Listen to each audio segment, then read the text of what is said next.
You can call them gigs, you can call it freelancing, contracting, consulting, a side hustle, or short-term contracting. All of these terms are what are commonly known as the gig economy.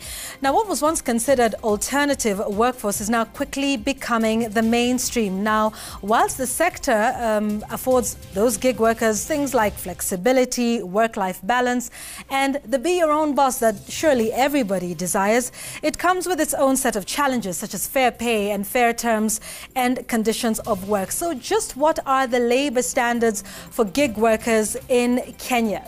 Good afternoon. Welcome to the very first edition of Business Now for the year 2022. I'm Yvonne Okwara. Let's take a look at the highlights.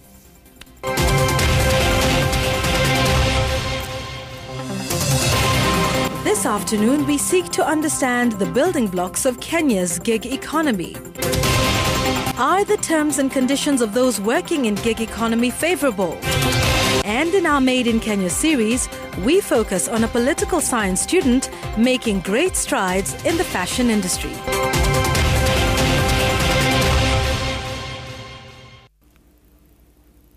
And we will be talking about that, and I've already posted something up on my Twitter, so you can check that. We're looking forward to your comments as well. The hashtag is Business Now. If you want to send us a text message, the number is 22422 at Citizen TV Kenya, at Yvonne Okwara on Twitter as well. What are some of the challenges facing gig workers in the online sector, and what do you think are some of the recommendations? Please keep your comments coming. And these are my guests on the show this afternoon. We will be speaking to Caroline Omware, who's the lead researcher at the Fair Work Report. We'll be telling you about that report in just a moment, and indeed what it says about the labor standards. Also, we've got Agnes Mwongera, who's a representative of the online cab drivers, as well as Priscilla Muhiu, who's a general manager, Global Kenya, and you know them. And of course, they have quite a few gig workers with them, or contractors if you like. And also to take a look at just what the labor standards are like, we have Bill Mutoro, who's the Assistant General Secretary for the Trade, Transport and Allied Workers Union. That's TAWU. Those are the guests this afternoon here on the program. And so we encourage you to keep your comments coming. We will be getting to that in just a moment. But first, let's take a look at news making headlines in the world of business. And this afternoon, we begin with the government of Kenya that has indefinitely extended the suspension of avocado exports, citing prevalence of immature avocados in the market. In a notice, the Agriculture and Food Authority's Director, Benjamin Tito, says harvest and exports of premature avocado has negatively impacted the image of the Kenyan product in overseas markets, as well as interfering with cropping cycle of trees. Kenya's major markets for the crop include China, several European Union countries, and the Middle East.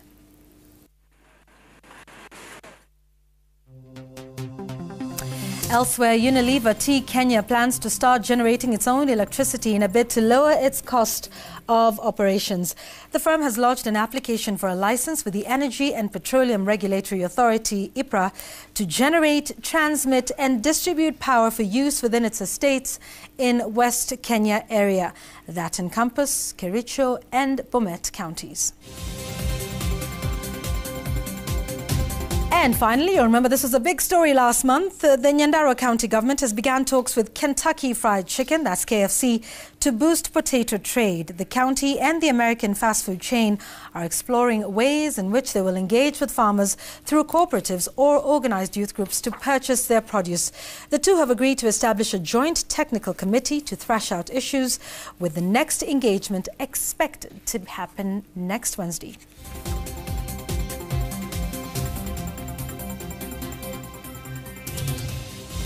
All right, and on to our discussion of the day this afternoon on Business Now. Now, a majority of workers in Kenya's gig economy face low pay and dangerous working conditions. This is according to a report that was done by researchers from Kala, the Oxford Internet Institute, and Fair Work. The platforms were ranked against 5 principles of Fair Work, giving each company a rating and a score from 1 to 10. Now, the study shows that Glovo topped the ranking with a score of 7 out of 10. Sweep South and Uber followed closely with a score of 4 and 2 respectively. Now, the report shows companies such as Bolt, Jumia, Uber Eats, InDriver, Wasili and Little Cab failed to evidence minimum standards of fair work, such as ensuring all workers earn above the statutory minimum wage. And like we said, that is the basis of our discussion today. What are the labor standards for those in the gig economy? Anticipated, in fact, it's estimated to be worth over 10 billion shillings in Kenya, with over 35,000 workers. Now, let's talk a little bit more about this report with my guests as I introduce them. I'll do just a quick round once more. Caroline Omware, who's the lead researcher at Fair Work. We've got Priscilla Muhiu, general manager at Glovo. Agnes Mongera, who's a representative with the online cab drivers. And Bill Mutoro, who's an assistant general secretary at the Transport and Allied Workers Union, also known as TAWU. Caroline, let me begin with you. What was the purpose of this report? Okay, thank you for having us, Yvonne. So the main aim of this Fair Work report was to have credible and independent research conducted into the labor standards in the digital platform space. So the report was aimed to document lived experiences of platform workers, and then also this was a way to hopefully hopefully made to make it clear that digital platform work is here to stay, especially during the COVID pandemic, where I think it's estimated that 2 million Kenyans lost their jobs. So this is just something we needed to highlight, that digital work is here to stay, and therefore we need to put in place policies as well as laws that would protect not only the workers themselves, but then also create an environment where we can have youth who are unemployed can be able to enter into the space and to ply their trade. Yes. Agnes, tell us about what the conditions are like. I mean, you are definitely in that space. What are the conditions like? Because we have seen apparently, numerous protests by online cab drivers talking about how they're not getting fair terms and fair pay. But what's your experience like and those of the others you represent? Thank you very much, Yvonne. The first thing, what do we term as an online driver? This is a person who is working either using an application, that's the Bolt, Uber, Little Cab, there are many. We have similar challenges. Whatever challenge I face, also the other driver is facing the same challenge. The first challenge that we have, we don't have parking slots in town. So every time that we have a client on board, he or she has to be very fast to get out of my car, because the city askaris will harass me because you're not supposed to park or drop or pick the client along the highways. Also, we have the many issues about the police harassment on our highways. They always check on our PSVs. Okay, it's good to check on our documents, but also there's a way they handle us when we're on our way on our roads. We also have insecurity, part of it. We work at night.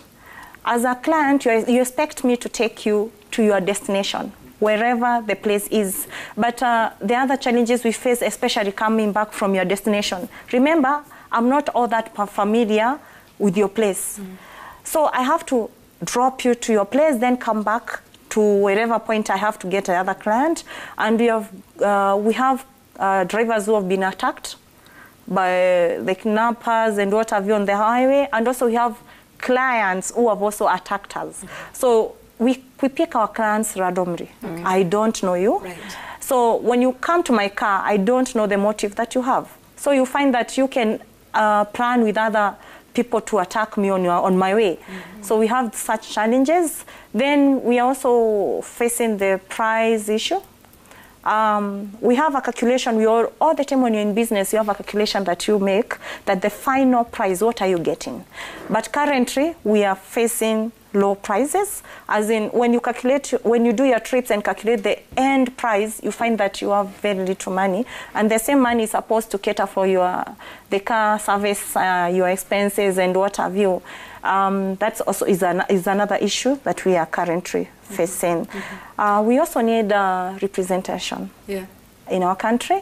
That is when we have leaders who can talk about the drivers, that one will be a big thing. And we are so grateful, especially I being a unionist in a certain union, and Brother Dan Mihandi, Transport Allied Workers Union. He fights for us all the time and is ready to listen to the drivers and share those predicaments that we are facing to the authorities. Okay. Yes. And you've mentioned a couple of interesting things, and we'll get back to that in a moment. Yes. So the relationship with the county government authorities, insecurity, which is, you know, a national government function, also the relationship with your clients, and the relationship with those who contract you, with the organizations with which you work. And so, Bill, when you take a look at those relationships as they exist, what then needs to happen and to be put in place? Because I mean, they're dealing with several different entities that enable them to work. Thank you so much, Yvonne. First of all, it is important to underscore the fact that the world of work is changing, and it will keep on changing. Initially, we had the agricultural economy, then we proceeded to industrial economy. Industrial economy is the one that gave birth to the labor movement, and that is why even the policies that govern labor movement and labor representations, they were built on industrial, proletariat or the industrial workers. Then currently, we are at the digital economy, or what you call the knowledge-based economy. And our leader, that is the SG, Dr. Atuoli, has consistently said that the world is going digital, and therefore the government and also the employer should also appreciate the fact that even as we go digital, there are certain principles that were established in an earlier era to govern work and pay. Majority of those principles and policies and also the business strategies may not apply to the current crop of new workers that we are facing in the gig economy. However, the International Labour Organization has the mandate to set basic minimum standards to every worker, irrespective of their employment status. So, for example, if you look at take for example Mama Mboga, she's self-employed, but then she needs a platform, or a collective bargaining platform with the authorities in terms of work and pay. So even as the world of work changes, it is important for the government and also the employers, because as workers and as workers representatives, we are alive to this fact, and both at union level and at COTU level, there are strategies that have been put in place to ensure adequate protection. Okay, and you mentioned, a big thing, it's now a digital economy that we're dealing with, and the rules and labor practices, regulations, policies may not have, adapted or evolved to the situation we find ourselves in. We'll come and talk about, what is in place, what is lacking, and where we need to go with that. But then nobody understands this better, perhaps, than, the people at Global, right? You are smack in the middle of the digital economy, as is Agnes and many of the others. So perhaps you could give us a general overview of perhaps, how many contractors, you call them independent workers, independent contractors, freelancers. So talk to us about your independent contractors. How many do you work with?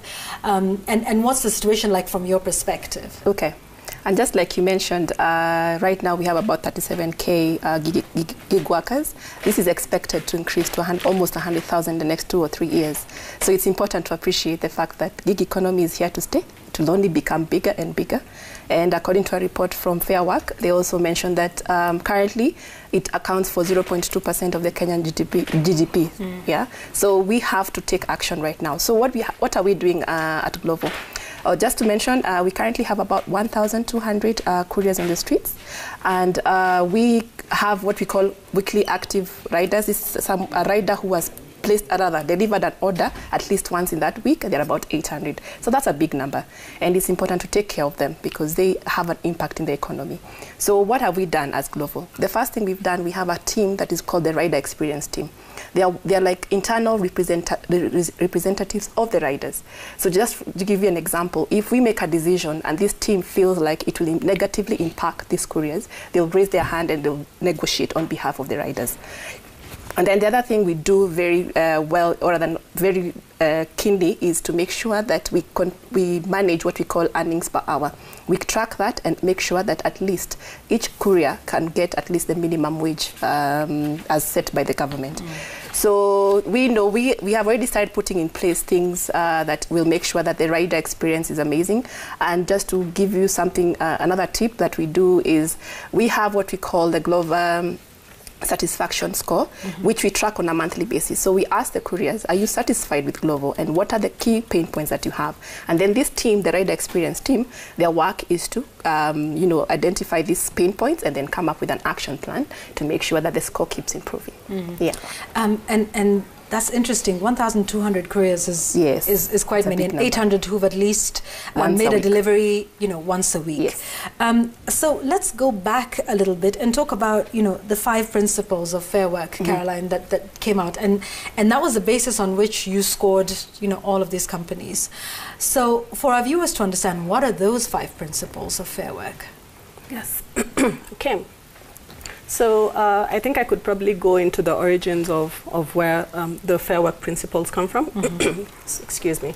Yes. So these principles were created by Oxford Internet Institute, as well as ILO and other stakeholders in the labor market.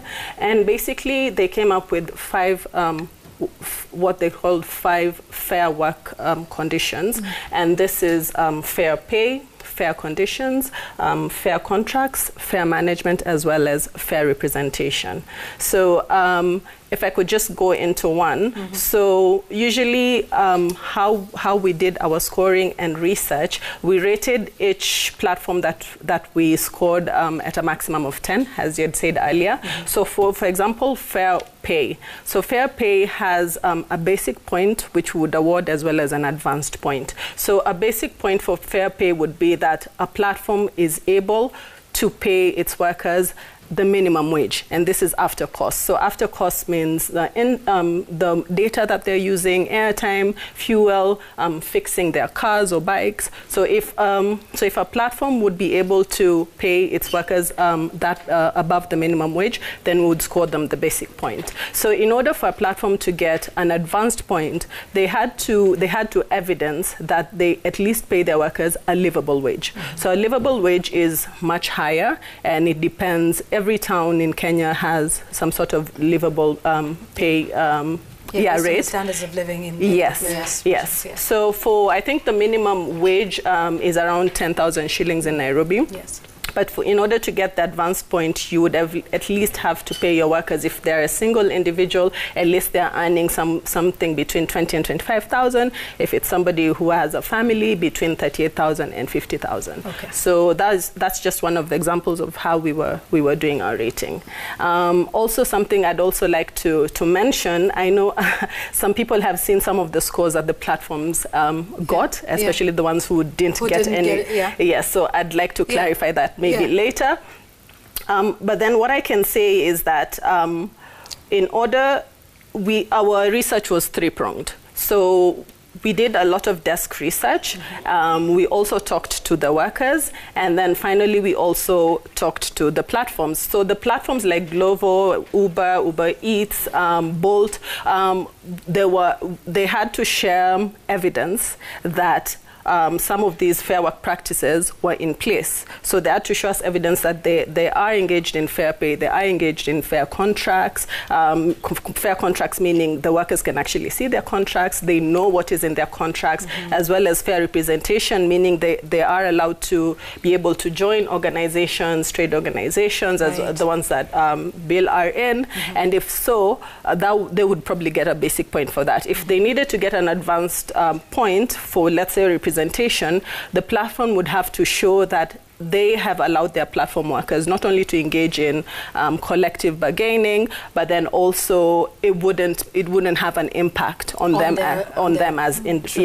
workers. Yes. Okay, and those are interesting. While we still have you, so they were ranked. You gave each company a score of between 1 and 10, and this was based on each of those 5 principles. Between 0 to 10. Right. Yes, and based on each of those principles. So 7 for a company like Glovo is pretty good. So what happens to those that had a score of 0 or 1 or 2? You know, so tell us about, maybe don't want to go into the details, but we'd just like to understand, by the time you're scoring a 7, what does that mean? And the ones who are scoring 1, 2 or 3 or even 4. Okay. So what we realized was that as we were scoring, there are those platforms who would score who would get really low marks, and those who would get really high marks, let's say, when it comes to fair pay. And what we need, I just need to clarify is that, as I said, our research was 3-pronged. So if a platform had not reached out to us in terms of sharing their evidence, and then we also can't find any sort of evidence doing our desktop research, and then also the workers that we talked to also did not share favorable feedback on the platform, then unfortunately we would not be able to score them any sort of point. Yes. Okay, understood. Agnes, does this tally with your personal experiences and of those you represent? This report? The report? Yeah. Yes, it does. We are, as online drivers, you're not much into Glovo because that's a delivery company, as we deal with the clients. But according to the Uber, LitroCab, Bolt, yeah, the report is okay, and it goes by what we have on the ground. Okay. What's been your experience with finding, you know, representation? You are a unionist as well as, you know, a cab driver yourself. Do you feel like the companies and the organizations you work with take kindly to, you know, working with a union and bargaining and agreeing to sit down on the table, you know, with a union entity? That we know can be a challenge. You know, like Caroline has said, that there is a lot of pushback from that, and that even if you do succeed, that then it comes at a price. But what's been your experience like when it comes to sitting down and negotiating? Tell us a little bit about that, and how, you know, the relationship between the union and the organizations. Okay, first thing that you should notice that we are termed, the app owners or the applications term us as independent contractors. Yes. And anytime we go to their offices and try to discuss or talk or what we are going through on the ground, they are always underbound to listen to us. And as drivers, we have leaders who have voluntarily come out and are ready to talk, discuss with other organizations and come up with a decision, with a concrete answer on what to do with the drivers. As we speak, we have already tabled our issues in the Senate, and we have the regulations that are going on. We are expecting them anytime, and maybe when this industry is regulated, we'll have nice working conditions or good working conditions, and everybody will have enough time. All will be happy to work as an online driver. Yeah, because when you've seen some years back we had strikes, but nowadays we don't have them, because we realize that every time we go to the roads and block the roads and everything, we don't have any results, good results. So we thought that instead of going to the roads and having those issues just put on the ground and show the other clients that we are suffering, we can have organized channels where we can table our grievances, and maybe these apps will listen to us. And that's why we always, as a leader, I urge all the drivers to join the unions, because the union will always fight for us. Okay. Yes. And so you're talking about an improved relationship with the organizations. How about with the government authorities, so the county government and the national government? You've talked about, you know, harassment on the streets. Yes. So what is that relationship like at that level? Currently, we don't have, I will not say we have a good relationship with the county government, because we have documents that they are always asking us to have, which we didn't know that we should have. As we speak, every time a driver is arrested by a city council, he or she is requested to have a business permit. We are never told to have a business permit. As we speak, a business permit should come from the app owners. They're the ones who should give us, because we are the ones who are using their trademark. So most of the drivers are caught unaware. They don't have. So what you're saying is there's lack of information from the county government on what you need. Yes. Okay. Also, I've talked about the parking issue. Yeah. we have several areas like the matatus where they drop their clients, but for us we don't have any. So you expect your client to be, your client will always ask you to kindly drop me near my office. Yeah. Okay. At that time, you're always checking on your side mirrors because anything can happen. You remember, you have to end the trip once you've arrived. And stopped. Stop. You stop, you end the ride, then make sure you're paid. Pays you. Yes. Yeah. So you see, and most of the clients will always opt for the cashless payment. Yeah. So you have to wait. At that time, you're always nervous. Your doors are closed, your side mirrors are working, you're not even concentrating, okay? You're hoping you won't hear a knock on the window. Yes. And every time they knock on your window, they will really harass you. Yeah. Yes. Yeah. And they will always tell you that you're taking your car to the yard. And once you're there, you cost like 11,000 and all. Yeah. And so that's really interesting to highlight. So lack of information from, the authorities on, what sort of certification or anything that you require, and that keeps changing. Yes. So, Bill, what exactly is lacking in terms of regulation and policy? Your overview stated that things haven't quite evolved to where we are now with the digital economy. So what is it that's lacking? Is it regulation, policy, is it law, and what specifically? Both regulations and policy. Regulations in the sense that, for instance, if you look at the online cabs, before the entrance of Uber, that was in around 2014, 2015. As a union, we draw our membership from all sectors of transport. We have civil aviation, we have road transport, we have road freight, passenger service like matatus. So before Uber came, or before this advent of gig economy, we had active CBAs with traditional taxi companies, because remember we had large companies that were offering corporate services, and drivers had the terms and conditions of work negotiated by the union.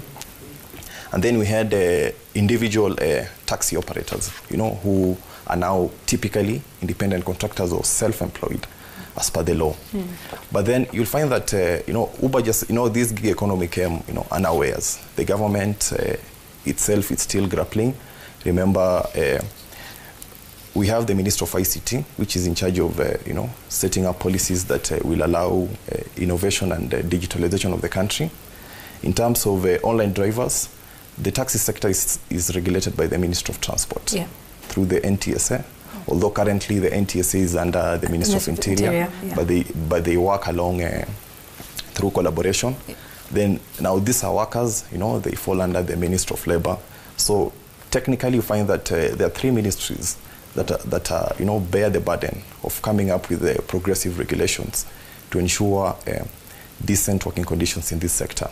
The Ministry of Transport, in collaboration with the Ministry of Interior, have tried, of course, through the strike that happened in 2018, push from us, the union, and also the Senate Committee on Labour and Social Welfare, led by Honorable Sakaja, has played a very vital role in terms of bringing to the attention of regulatory authorities, because another thing is that previously in 2018, Uber was registered as an ICT company. You find that, Little Cab is registered as a service company. You find that others are registered as support companies. But then for the Ministry of Transport to come in and regulate means that now proper regulations will have to place these companies under one as transport companies. Right. So, but they will tell you they're not a transport company. They are a transport company because they are, they are regulated by NTSA. In practice, they are a transport company. But then, because they want to evade things like taxation and regulations, they will want to hide behind certain terms. Then, once the Ministry of Transport clearly places, online drivers as a transport company and transport workers, as a now we have the legal, mandate. Okay, I want to take a break, but could we perhaps be looking at it, should we be looking at it differently? Do online cab drivers necessarily need to be under the Transport Ministry? No. Because they ply their trade mostly, they get their trade mostly in the online space. And could that be the challenge that is being faced? So, where exactly do you place them? Is it the Ministry of ICT, for instance, you know, Uber will tell you clearly they do not own any taxis, they do not own any vehicles. They're not like on NTSA where you say they're on route Fulani or this one or the other. But could that then be perhaps the first talking point to understand what it is they do? Because the gig economy is largely a digital one. It is online based. Everything that happens, including procuring of customers, sales, making payments, is done in an online space. Could that be it? And maybe putting them under transport is just, you know, following the same old traditional thinking that perhaps they're trying to get away from? In the beginning, Yvonne, I say that the world of work is changing. Yeah. And you see, you know, the way you are trying to ask those questions is the same way Caro here is asking, you know, everyone here is asking, you know, where exactly, you know, do we place the gig economy? Yeah. Our own General Secretary, that is Brodan Mihadi, has had quite a number of meetings with the Senate Committee on Labor and Social Welfare to clearly, you know, point out where do we place this gig economy? Because again, you'll find that the gig economy is diverse. We have cloud work. Yes. You know, back then in campus, we used to do online writing. That is cloud work. Yeah. Then when you come to these, you know, location-based providers, we have those who trade services or labor. Yes. For example, drivers. Then we have those who trade commodities. For example, Airbnb. Yep. So those who trade services. I mean, you have social media influencers. Exactly. Who are in that social media space. influencers. Yeah. So it really is a new form of work that, you know, also presents a big challenge to the regulators. And, you know, the regulators should also step up because gig economy is global. Yeah. Look at, you know, what are the best industry practices in other jurisdictions. Okay. From the labor movement, for example, for us, we are looking at, you know, what does the ILO say concerning rights applicable to all workers, irrespective of where and how they ply their trade. Exactly. So some interesting questions here. Priscilla, I'm going to give you a chance to do that, but after the break, okay, no in a moment, to talk about, you know, where you see this from your perspective. Also, when we come back, we'll be talking about COVID-19, and you know, we're still going through it, and the effect that has had on gig workers and the gig economy. Keep your comments coming in. Please remember to use the hashtag BusinessNow. I'm tracking your feedback. Ramson, I see your tweet and a couple of others from Dennis Murigi as well. We'll be getting into that in just a moment. This is Business Now today, talking about the gig economy and the labor practices and standards therein. We'll be back in a moment with more of that discussion and also with our first Made in Kenya series for the year. We'll be back.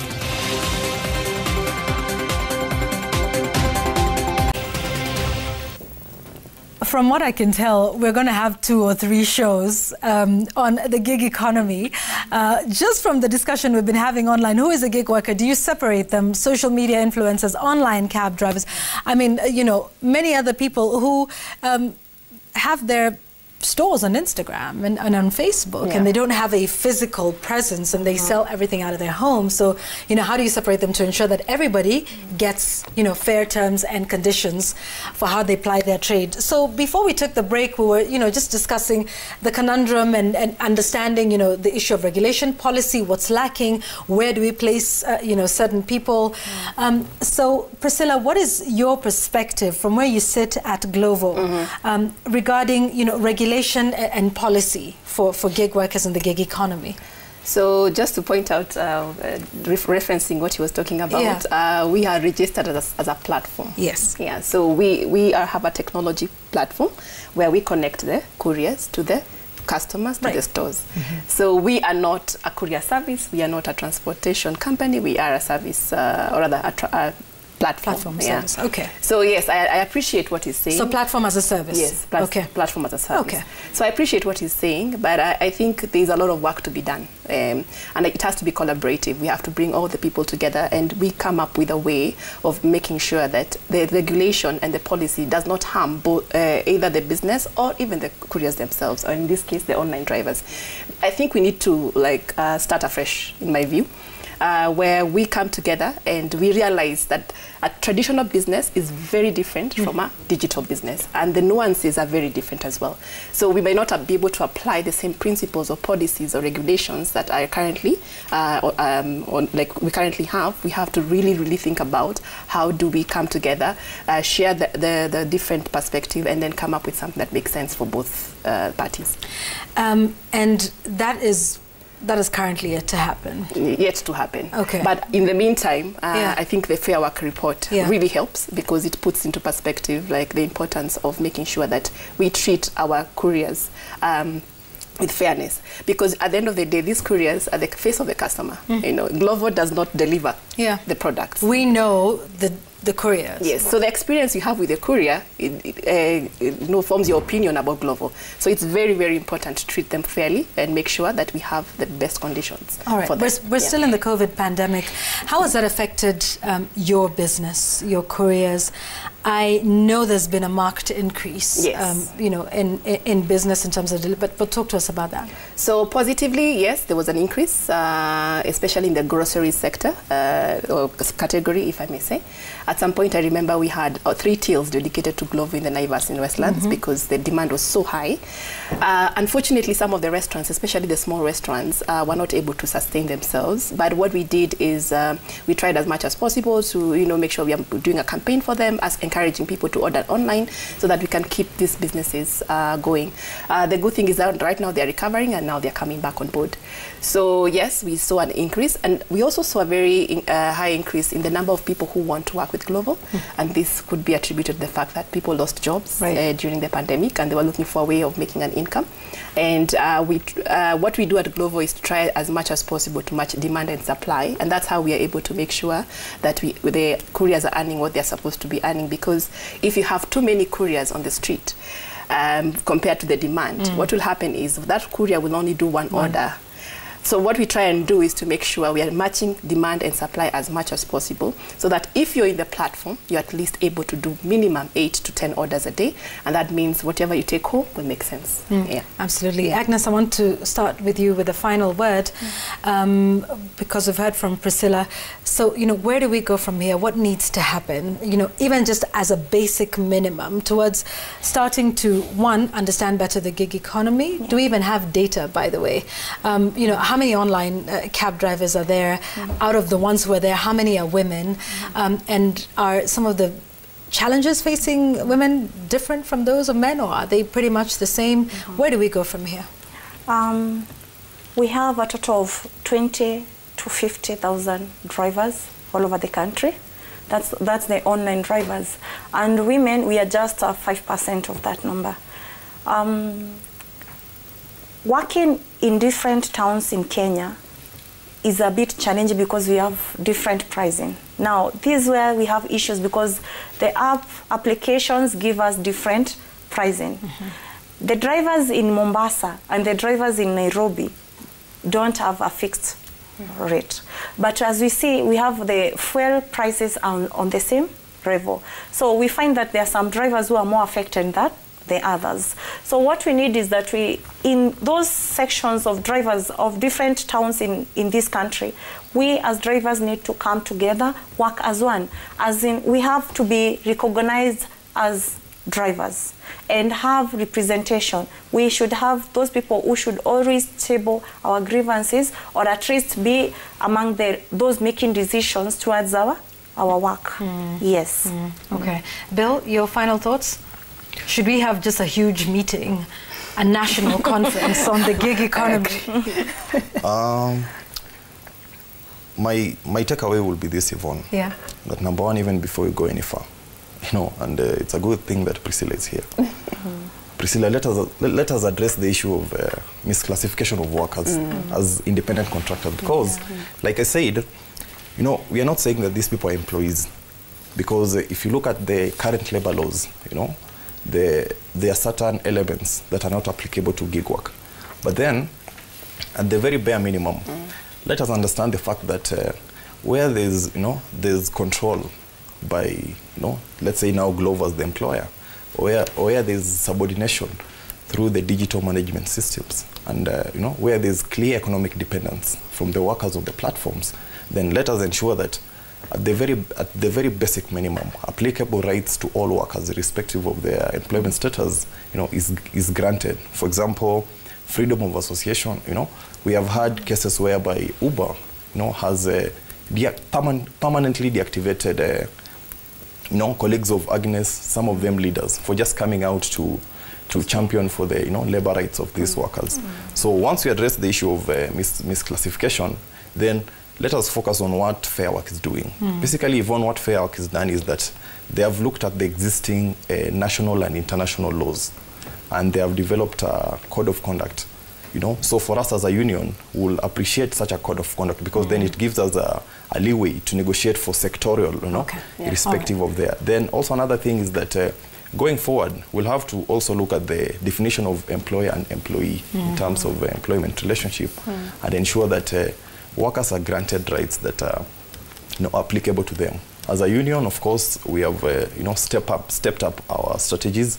We are currently organizing education and awareness workshops at Tom Mboya Labour College, coordinated by through TAU and KOTU. Also at KOTU level, I know they're engaging with the FKE in terms of, that is the Federation of Kenyan Employers. All right.